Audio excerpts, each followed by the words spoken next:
Hello, friend. Somewhere out there, it is raining on you today. Maybe a little, maybe a lot. Either way, you are here, and that is enough for now. This is English for the heart, slow English for a calm mind. We come here to learn grammar gently and to let the grammar teach us something about living. Before we begin, let your shoulders drop. Feel how heavy they are now. Let the breath go out of you slowly, like a window opening. There. That is where we start. There is a kind of week that feels like weather. Not a problem you can solve, a sky that simply sits over you. Gray and wide and loud. And when we describe those weeks, English does something quiet and strange. We reach for the language of storms. When someone feels a little unwell, we say they are under the weather. When life turns hard, we say they are going through a rough patch. And of the ones who survive it, we say, they weathered the storm. Here is our first grammar point. Weather is not only a noun, it is also a verb. And as a verb, it takes an object directly. Listen to the shape of it. She weathered the storm, not weathered through, just weathered the storm. This matters more than it seems. A verb that takes a direct object is called a transitive verb. It means the subject does something to the thing that follows. So she weathered the storm is the object, and she is the one acting. The grammar puts her in charge. Compare it with this: the storm hit her, same night, same rain. But now the storm is the subject, and she is the object. She receives, she does not act. English gives you both sentences. Both are correct, but they place you in different rooms of the same house.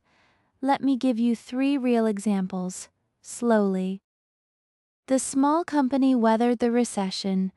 They weathered a difficult winter together. He has weathered worse than this. Notice the last one has weathered. Present perfect. The storm is over, but the strength it built is still standing here, in the present, with him. Now, English has other verbs for surviving hardship. And they behave differently. This is where learners often slip. Ride out. This one is a phrasal verb.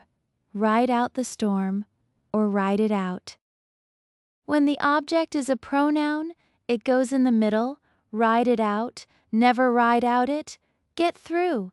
This one needs the preposition. I got through the week. Here, through is doing real work. It draws a line from one side of the difficulty to the other. Come through. Almost the same, with a warmer ending. She came through it. In real speech, we usually add a word. She came through it okay. So, weather takes no preposition. Get through and come through need one. Neither pattern is better, but they do not sound the same in real speech. Weather is the formal one. We save it for big, named hardships. A recession, a crisis, a long winter. The company weathered the recession. Get through is the everyday one. What you say about Tuesday. I got through Friday. I rode out the worst of it. By Sunday I had come through.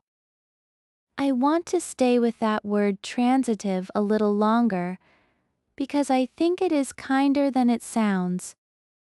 Weather being a transitive verb does not mean you must be strong. It does not mean you must fight the sky. You cannot fight the sky.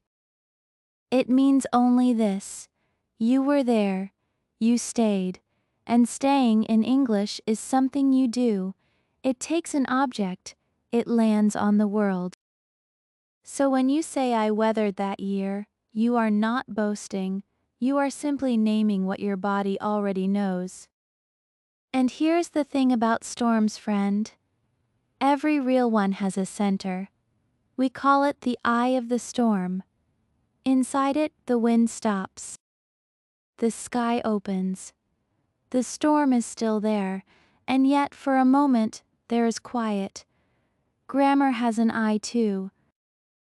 It is the place where you stop being the object of your life and become the subject of it again. Which brings us to the second half of today's lesson, the verbs of after, settle, alone. It means to come to rest. Bare settle is common for things. The dust settled. Let it settle.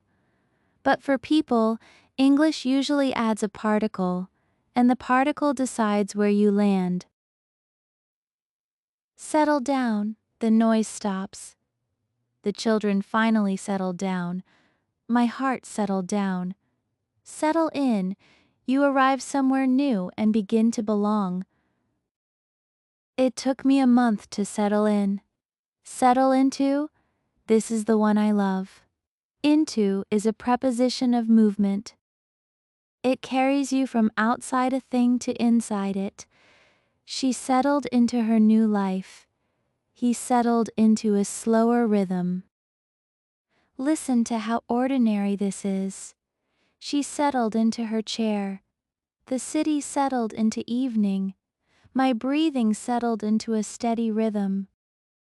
A chair, an evening, a breath, the same preposition, doing the same quiet work, carrying something from outside a state to inside it. And notice what people actually settle into.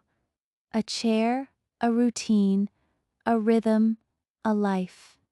Real, ordinary things, not abstractions. So do not say settle into a quiet resilience. Say settle into a quieter rhythm. The grammar is fine either way. The second one sounds like a person. Let's practice together. I will give you the frame, and you fill it with your own weather. The first frame is, I have weathered. Take your time, choose something true and finished. A year, a winter, a goodbye. Now the second one, I am settling into. Present continuous, because this one is not finished, and it does not need to be. Settling is allowed to be slow. Say them out loud if you can.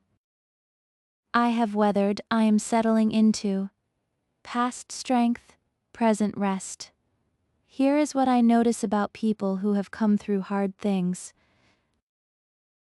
They rarely describe themselves as strong. They describe themselves as tired and still here. That is the whole grammar of it, really. Still, here is a complete sentence in the heart, if not on paper. The sky does not apologize after a storm, it simply clears. Slowly, unevenly in patches, a little blue at the edge, then more. You do not owe anyone a fast recovery. You are allowed to clear in patches too, and if today all you can say is, I got through it, that is enough. That is the sentence, that is the whole lesson. Say it with me once gently. Before we finish, I have weathered worse than this. Thank you for spending this quiet time with me. It matters to me that you are here. If this helped, you are warmly invited to leave a like and to subscribe so we can meet again the next time the sky is loud. Take care of yourself this week.